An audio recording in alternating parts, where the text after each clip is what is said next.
my dad's famous saying is if he's drinking beer, he's watching the party. If he's drinking bourbon, he is the party. That's a famous I always thought quote. that was pretty funny and true because beer, you get all bloated and just full, and bourbon definitely the party gets a little more exciting. Oh yeah, I agree.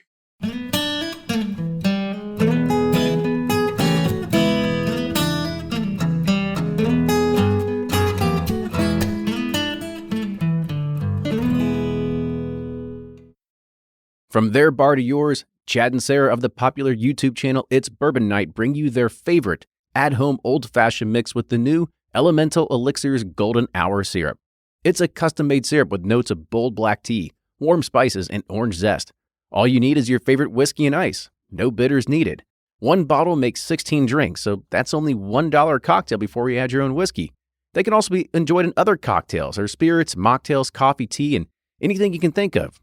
It's crafted locally in Lexington, Kentucky, and you can get your bottle now at whiskeyambitions.com.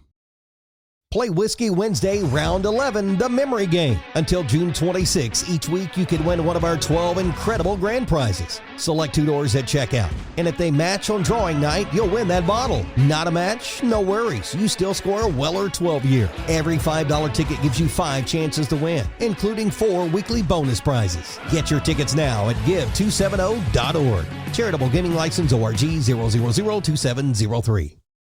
Ed Bly and Rising Tide Spirits are back again with a new release of Old Stubborn Bourbon. And this release of Old Stubborn is a premium hand marriage of 10, 11, and 12-year cask strength, barely filtered pot still bourbon. It comes in at a staggering 123.8 proof. And the flavoring grain for this one, which the last one was wheated, but this time it's now rye. Rich, sweet, and bold with a long finish that's sure to be another eye-opener. You can order online at Sealbox or thebourbonconcierge.com. And you can even purchase in person at Revival Vintage Spirits, and even now with very few select stores in Kentucky. You can get it now while you can, but be sure to do it because it's not going to last long. Do you ever pour yourself a bourbon, swirl it around, and then start struggling to come up with tasting notes? And perhaps you're also looking for a good Father's Day gift idea. Well, you can now solve both with a kit from Knows Your Bourbon. And unlike other nosing kits on the market, Knows Your Bourbon kits feature real ingredients for the most authentic aromas. You can smell real Tahitian vanilla bean instead of some synthetic aroma that's just made from chemicals. So head on over to knowsyourbourbon.com and enter code BP10 for 10% off your order. Always find what you love at Total Wine & More. With so many great bottles to choose from at the lowest price, it's easy to find your favorite Cabernet or a new single barrel bourbon to try, with some help from one of their friendly guides. And with every bottle comes the confidence of knowing you just found something amazing. With the lowest prices for over 30 years, find what you love and love what you find only at Total Wine & More. Curbside pickup and delivery available in most areas. Visit TotalWine.com to learn more. Spirits not sold in Virginia and North Carolina. Drink responsibly and be 21.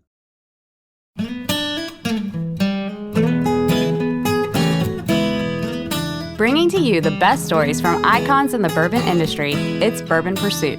Now here are your hosts, Ryan and Kenny. Welcome to the first episode of the Bourbon Pursuit podcast. My name is Kenny, and I'm along today with my co-host, Ryan. Ryan, how's it going today?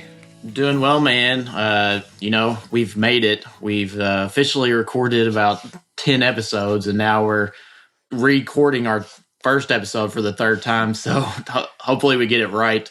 Yeah, I mean, we wanted to re-record it just because, well, we're learning as we go, right? We're figuring out the mic setup, the proper audio, but at the same time, we kind of recorded our first one and we kind of just winged it. And now that we kind of have a good premise of the show, I think it's a good idea to kind of give everybody kind of a taste of what they're going to be in for. Yeah, I mean, we made mess ups from recording audio, going there and thinking we're recording the audio for 40 minutes and not even having the record button. Yeah, or it's happened. We've had, just tons of mishaps, mostly human error, but we're figuring it out, and the content's good, so hopefully it makes up for our errors. Yeah, our errors. That's definitely for sure. But to kind of give everybody an idea of the premise of what we're really trying to do here, it's going to be something different that none of the other podcasts are really doing, right? We want to kind of give you a kind of an inside look, or kind of, I guess you could say like an editorial look of what it's just like to kind of be these people that we're interviewing in a kind of day-to-day scenario, right? We're kind of figuring out, how did they get into the industry? What makes what they're doing so special? And it's not so much of just like, sit down, we're going to write a piece about you, but it's tell us your story. Yeah, we figured that we're not that interesting, and people in the bourbon industry are. So we go out and interview them and kind of share the stories, because that's what bourbon's all about. Each brand has their stories, their history that connects you to the brand. So we kind of want to give you those firsthand, and I think you all enjoy it. We got some really cool guests. We've been all around the state this winter traveling. We've been to Buffalo Trace, Four Roses. We've been with the Angels Envies guys. We've got, Heaven Hill, just pretty much anyone and everyone who's the who's who of, the bourbon industry. And we're adding as we go and figuring it out. Yeah, I mean, that's one of the good things is that you said the who's who. And I think that's exactly what we're trying to do is, we're not trying to find every master distiller, right? That isn't. We're gonna run out of content very soon if that's our goal is just finding there's only distillers. Probably like 10, so that would be a very short-lived podcast. Yeah, so the idea of what we're trying to do is to bring you interesting people that makes the entire bourbon industry happen. Whether they're a master distiller, whether they're tour guides, or whether they're just bloggers on the bourbon scene, right? Yeah, there's so many people that make it happen. There's tasters, there's cooperages, there's the people that make the stills. There's just so many moving parts to this industry that to get to that bottle of bourbon at the liquor store, and it's interesting to hear everyone's take and story. So we hope you enjoy it as much as we have. Yeah, so I mean, just some of the things that you guys to kind of know what's coming up. We've got from Buffalo Trace, we've had Harlan Wheatley and Bo Beckman. We're going to hopefully get Freddie Johnson on the recording as well. We've got Al Young and Jim Rutledge from Four Roses. Ryan was actually good enough to actually get into Heaven Hill and had an interview with Mike Sani, who's one of the head tasters at Heaven Hill. Yep. Yeah. He assists Parker and now Denny Potter with, their mash tastings and helping them pick out the mash bills and everything. So it's pretty cool to hear it from his point of view. And we've also got from Angels Envy, we got pretty much a whole crew. Yeah, the whole crew from Angels Envy on two different ones. But then, as I said, we're getting other people from around the bourbon industry, right? So we've got people from Mint and Julep Tours. We've had Blake from Bourboner.com on here. We're going to have some people that write editorials for Louisville.com that are kind of whiskey writers, Fred Minnick as well. So we're going to have a lot of good variety of people that are going to be on the show to kind of give you different angles from all these different places inside the bourbon industry. Yeah, we got a lot planned and still working. If you're listening, and hopefully you didn't just see all skip episode one, which I probably would. Who are these douchebags? Yeah, exactly. But we'd love any suggestions or for interviews and stuff, because there's a lot of people in this industry that are cool, and it's not just in Kentucky. We're looking, because bourbon's kind of expanding outside Kentucky, these craft distilleries and stuff. So we'd kind of like to get their take on it too. So I guess a good question for you is, we started the show for a reason. We wanted to start the show to kind of give other people an insider view into the bourbon industry. But I guess how did you really start getting into bourbon, Ryan? Well, I am from Bardstown and been around the industry my whole life. My dad's a machinist and kind of does some repair work for the local distilleries like Heaven Hill and Beam and Makers. So just kind of grew up with it. Really didn't know it was that cool. Just seemed like everybody worked there. And, here in the past, probably in the past 10 years, but really in the past 5 years, I've seen this explosion happen. And, I was like, so that's why I got with you. I was like, hey, I know a lot of people in the bourbon industry that are so-called rock stars. And I was like, why don't we interview them and kind of, share their stories. But anyways, and when you say that, it's really funny because as we've been going through and we've been talking to people, when we go and interview these people, they're like, so what's the premise of the show? Or, how'd you get started with it? And we tell them. And then afterwards, Ryan kind of goes off on this whole like personal tangent of like, oh, yeah, I grew up in Bardstown, like, these people. And they're like, yeah, like they're married to like my best friend, or they're, like, yeah, it's like my brother-in-law. Like you end up finding like all these connections that you have with all these people from Bardstown. Yeah, one of my good friends, his family's been in the industry. His grandfather actually built all the bourbon warehouses throughout the whole country. I mean, so it just through him and through my dad, I've kind of met quite a bit of people throughout the industry, and it's pretty cool. I didn't know it was cool to know them, but now I'm glad I do. But you know, but getting back to my first really experience with bourbon was probably like in high school. Well, I know it was in high school at a field party or something. My friend Pikey gave me some like Evan Williams Black Label, Heaven Hill Green Label, and it was mixed with Coke, and it was ecstasy. It was like this, not the pill, but it was good stuff. And I was like, oh my gosh! And then it turned into a disaster. Puking, hangovers, whatever. But just kind of made the same progression as most people do. You drink it with Coke, you get into college, you're mixing it still, and then you get out of college, you're like, hey, let's try on the rocks, and then you watch Mad Men in them and see them drinking neat or something, and then you try it that way, and once you make it to that neat level, you're really drinking in like high def, and you can kind of get all the characteristics of wood and everything, get the appreciations like how the master distiller wanted you to taste it. So that's kind of been my experience with bourbon, and it keeps growing. I'm pretty sure that everybody, going. I mean, everybody can kind of relate to that. There's definitely a way that you grow inside of appreciation of all the different flavors and different brands and the chars and all this other kind of stuff that you can go and eventually research to figure out, what do you like from what distillery, what labels and all that sort of stuff. But as you kind of mentioned, that's definitely the evolution of a bourbon drinker. You kind of start off mixing it because you know what you're doing, and then you kind of maybe move into some cocktails, and then you kind of put it on the rocks. You got to chill it because you can't basically shoot it straight. And then you do it neat, and then you start saying, all right, well, fuck it, time to do barrel proof neat, right? It's time to really step it up. And the barrel proofs have ruined like every bourbon for me, because now it's like if it's not barrel proof, I think it tastes like water, and it's a shame. But you get to experience a lot of good stuff. Yeah, I mean, I guess that's the difference of having barrel proof, because sometimes some barrel proofs, I mean, they can just be really hot and heavy, but being able to dilute it with a little bit of water at whatever you find is more palatable or suitable for you gives you that opportunity to do it. Yeah. So enough about me. What about your story? I know you're a big. Well, you got probably one of the biggest bourbon collections I've ever seen, and I don't know about big. It's not that big. I've seen pictures. I'm just a drop in the bucket to compare it to some people. Yeah.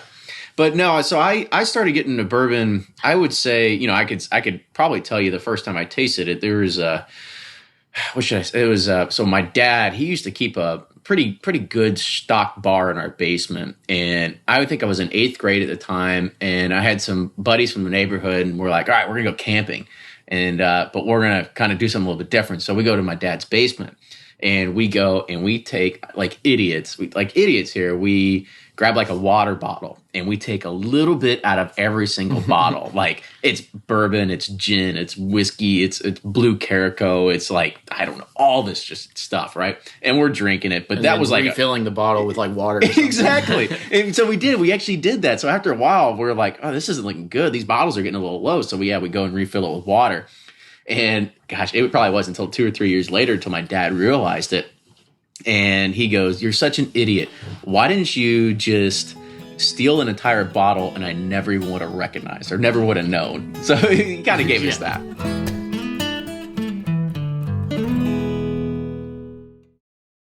If you're anything like me, then you can't get enough about bourbon. And that's why I'm a subscriber to Bourbon Plus magazine. Bourbon Plus is a quarterly publication that tells the stories from the heart of bourbon, the farmers who grow the grain, the distillers who labor over the process, and the people like you and me who raise their glasses to celebrate it all. Subscribe to Bourbon Plus magazine today at bourbonplus.com, that's PLUS.com, and use code PURSUIT at checkout for $5 off your subscription. Shopify's already taken the cash register online, helping millions sell billions around the world. But did you know that Shopify can do the same thing at your retail store? Give your point of sale system a serious upgrade with Shopify. Shopify's point of sale is your command center for your retail store. From accepting payments to managing inventory, Shopify has everything you need to sell in person. And with Shopify, you get a powerhouse selling partner that effortlessly unites your in-person and online sales into one source of truth. Track every sale across your business in one place and know exactly what's in stock. Connect with customers inline and online. Shopify helps you drive store traffic with plug-and-play tools built for marketing campaigns, from TikTok to Instagram and beyond. And get hardware that fits your business. Take payments by smartphone, transform your tablet into a point-of-sale system, or use Shopify's point-of-sale Go mobile device for a battle-tested solution. Plus, Shopify's award-winning 24/7 help is there to support your success every step of the way. Do retail right with Shopify. Sign up for a $1 per month trial period at shopify.com/bourbon, all lowercase, and go to shopify.com/bourbon to take your retail business to the next level today. Shopify.com/bourbon.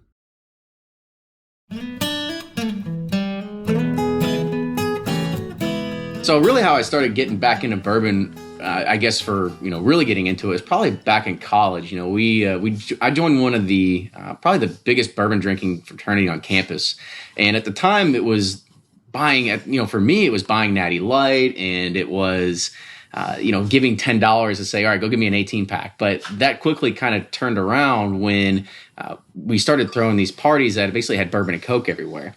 And that's kind of led up to the point where I was actually social chair for a little bit, me and my best friend at the time and they had this law in Lexington where called keg tagging, where you couldn't actually buy a keg without it wasn't tagged. And so if a party ever got broken up, they would go and they'd see who the tag was registered to. And then you go and you get cited or fined for, giving underage drinking to 200 tracing kids. Is no good. Yeah. So we had to figure out a different way to do it. And really at that time, if you wanted beer, you had to just go buy tons and tons and tons of cans.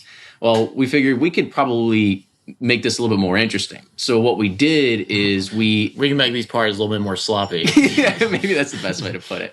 So what we did is we had these big Gatorade jugs, like those things you see on the sidelines of football games. And we thought, we could probably do, and actually we kind of stole it from an idea at a bar, is they used to do bourbon and Coke pitchers for I think it used to get them for $8 all you can drink, but they would give you a full pitcher of bourbon and Coke. So we said, we could probably do bourbon and Coke mixed in these huge things. Was this at Avio? Yes, back in the day. Yeah. And so what we did is we figured out the best ratio. And back then it was Kentucky Tavern and Diet Pepsi, right? That was just kind of what we did. And so we would go and it'd be one handle Kentucky Tavern to 2 liters. And we would just keep dumping them in these things until it's completely full, swish it around a little bit. And that's how we were able to kind of have bourbon and Coke at these big house parties, and didn't have to really worry about, cleaning up a bunch of cans or kegs or anything like that. And if we needed to get rid of it, it was easy to dump. Yeah. So, that was easily the thing that kind of got me into it. So after college is when I started kind of really drinking bourbon, by itself, not really mixing it. After college, Old Forester became a staple in my house. And every once in a while I'd splurge on Four Roses small batch. And now I'm getting to the point where I'm getting a lot more high-end stuff. So, I've gotten to the point where if I find a bottle I like and I go buy 2 or 3 of them, I keep one to open and I keep 2 to bunker, or learn to, get in all these places and know people to trade them off. And so I can, keep that collection growing and start getting things that, are harder to get. Right. So what are you up to now in terms of bottles? Last count, I think I was a little bit over 75 of just unopened bottles right now. Oh, wow. But I think in the open, I'm about 20 to 25. I guess I got a complex where I don't because there's a lot of ones that I've never tasted before, but I have a complex where I don't want to just keep everything open, right? I want to have 50 open bottles. So I will try them all at some point, but I like to finish a bottle and then go grab another one and then open that one. So that's sort of the way that I work. See, my problem is I have 50 or not 50, probably 20 open bottles but you got a whole inventory system spreadsheet. You really kind of nerded out your bourbon system inventory. Well, when you start going hunting and you start really figuring out all these different things of what needs to actually go into not make sure you're not spending a ton of money. Yeah, because it's expensive. Doing the spreadsheet is about the best thing you can do. So now I have an inventory of how much of each kind do I have? What did I spend on each kind? What's the average cost? And then, even if I need to trade it off with something, I figure out what's the secondary market value. So if I need to take one of my Pappy Van Winkles and trade it for something else, I need to know what the secondary market value is so I can be able to align it to whatever it is. What's your most prized possession? It's kind of hard to say prize because I don't have a biggest collection as some other people out there. I've got a few Pappy 23s. I got a Jefferson's Presidential 21 year. Just got myself a William LaRue Weller. I got a 2008 Sazerac 18. So there's definitely that 2008 Saz 18 is something that's pre-tanked, right? So that's actually something that is kind of unique that you can't get anymore. So I'm kind of very happy that I'll be getting that one.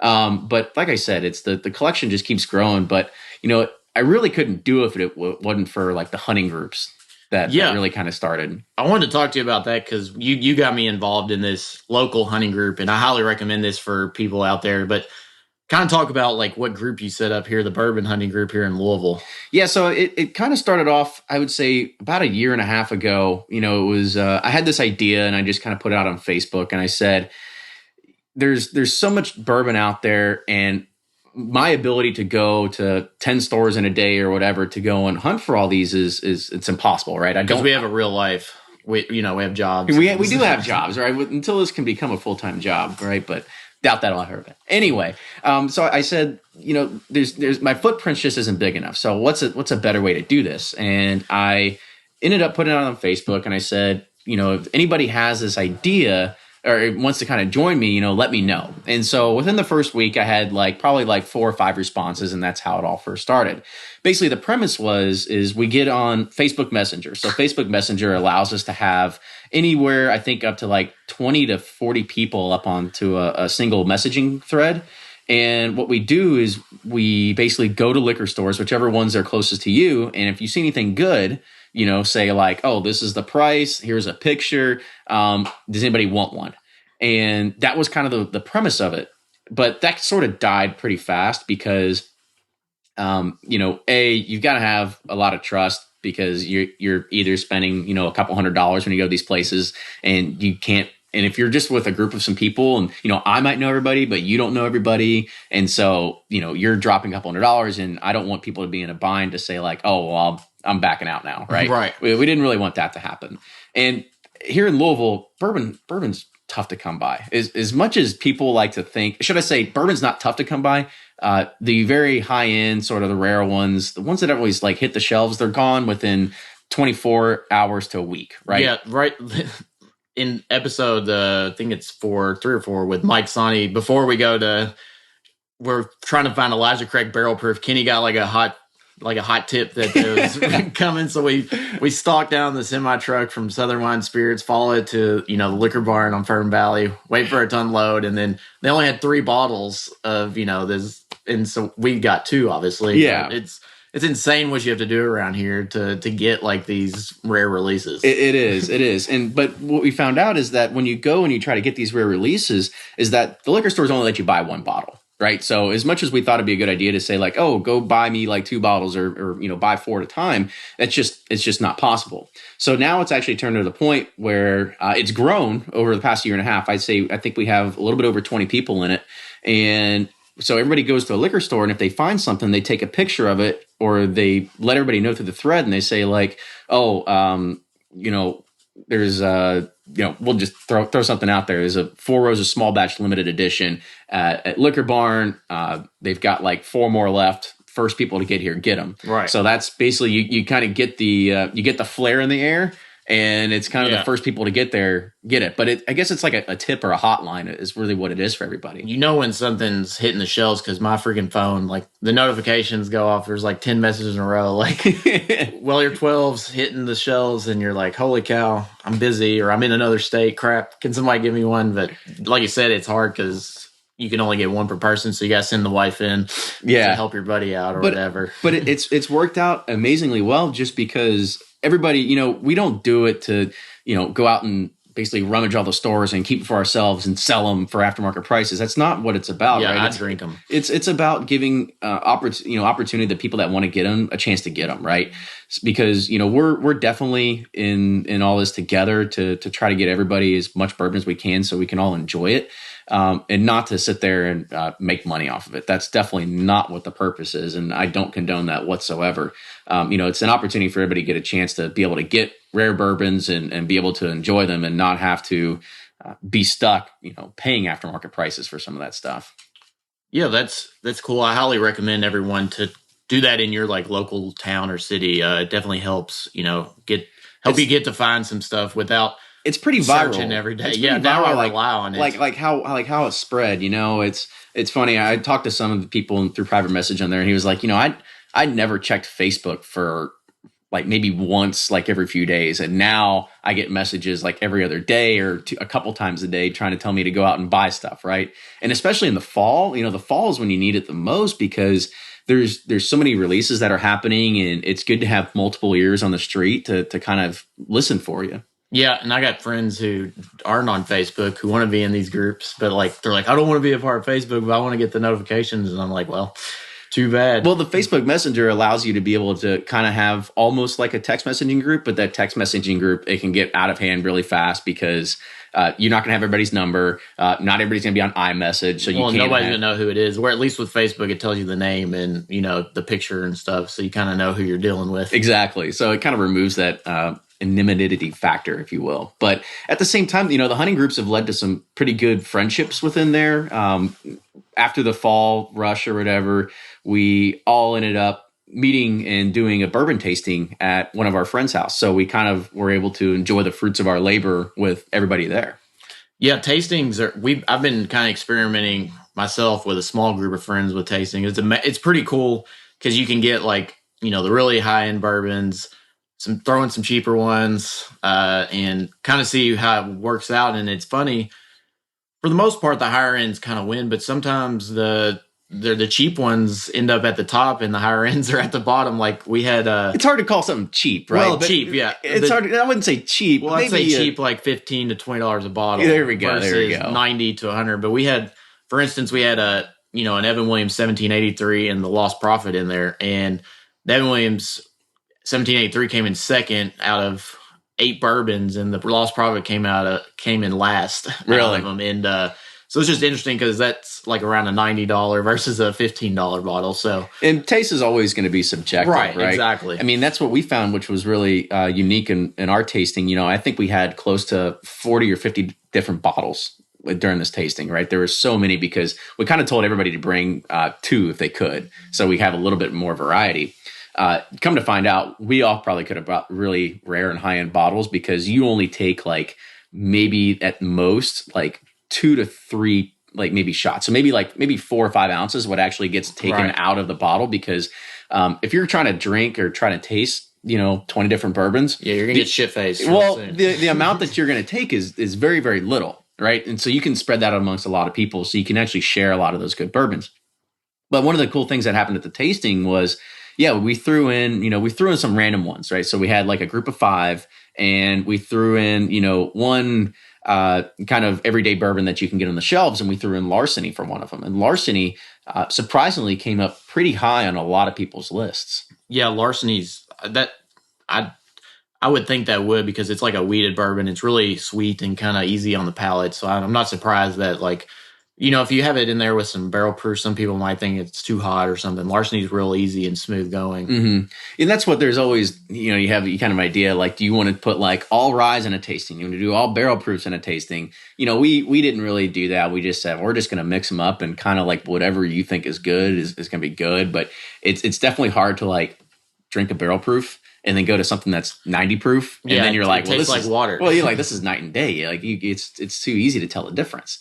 So, but then there's also it's called like the blind tasting, right? So that's a completely other one that you want to do is, everybody could bring a bottle, but nobody really knows like what bottles are ever in it. Right. Right. That's definitely one, especially if maybe you don't have a hunting group. Maybe you have a very caring and loving wife that wants to just, do something for you on a Friday or Saturday night, but you basically go sit in the living room or the family room, and then she goes in there and don't even tell her what bottles to do. You say, honey, you just go choose any 4 or 5 bottles you want, and then I'm going to choose which ones I like, and then I'm going to try to pair them with which ones I think they are. Right. And see how long it takes you to get it right. It's even tough. Like, we did it with knowing what we had, and we tried to blind or just taste them and guess what they were, and it was impossible. Like, the answers were all over the place. It was pretty funny. Right. It's definitely impossible. I should say it's not impossible. I did it with 4 at one time, and I think it took me 4 tries to get them all right. Right. Because we kind of did it, how they do it on the prices, right? And you say, like, Drew, do I have 2 numbers right? And like, so, you got, you at least one, but you don't know which one it is. So you got to kind of pick and choose. So it makes it much more difficult on you. Right. Well, we're getting about close to that time. What we're doing here, we're going to release 5 episodes, kind of Netflix style, to give you. I would say we call this small batch style. Yeah, small batch. Yeah, he's the creative genius. But can you kind of give you 5 episodes to give you a little head start, or just a group to listen to, kind of get a feel for it, and then we're going to release weekly episodes. But in those first 5, we got Harlan Wheatley from Buffalo Trace. We got Al Young, Four Roses, Blake from Bourboner, and Mike from Heaven Hill. So I think you guys will really enjoy them. Some of the audio quality, like the one at Buffalo Trace, they put us in Elmer T. Lee. We're still learning. We're still learning. They put us in Elmer T. Lee cabin by the master distiller cabin or fire, something. And the fire is like, basically, you can hear it the whole time, and it's hard to. It's like, you can still hear us pretty good, but there's a little humming in the back. And I've tried to edit, but I still don't know what the hell I'm doing. So. It's a fireside chat is really what that one was at Buffalo Trace. Yeah, it was nice and cozy, but it was nice when we were there, but you might find it annoying. But anyways, I think you all enjoy them. The content's really good, and we're going to keep, trying to release an episode each week. So just kind of give us feedback. If we suck, let us know. If it's good, let us know. If you think something else would be cool, let us know. We just want to learn and grow as we go. Yep. So if you do like what you're hearing, please subscribe to us on iTunes, and make sure you follow us on Instagram and Twitter at Bourbon Pursuit. Thanks, guys. Enjoy.